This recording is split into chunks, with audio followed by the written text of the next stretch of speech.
In this video, I'll show you how you can fix GeForce not detecting or finding games. First, what you want to do is open up GeForce Experience, head over to settings right here, go to games and apps and click scan now. Now you can see where it's going to scan right here.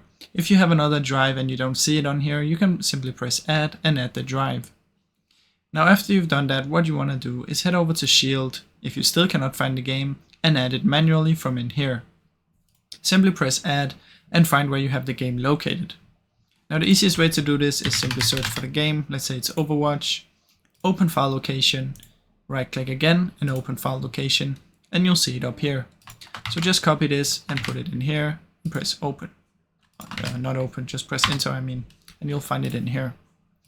Now once you've done that, and you can come in here and scan again and see if it works. If you still cannot find it in here, what we can do is try and allow NVIDIA through our firewall.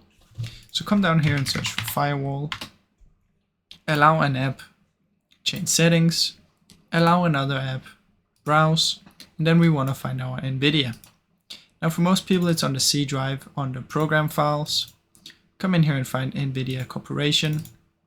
From in here, NVIDIA GeForce Experience, and then find the NVIDIA GeForce Experience.exe. Simply press open and add it. I already have it added, so I cannot add it again. Once you've done that, what you want to do is come in here and find it, and make sure you tick both of these. And once you've done that, simply come back in here, and then scan again and see if it now works. You can also try and edit again after you allowed it through the firewall and see if it works now. Those are the ways that you can do it, guys. Now I really hope you enjoyed this video. If you did, please leave a like and subscribe, as it helps me out a ton. Thank you so much for watching.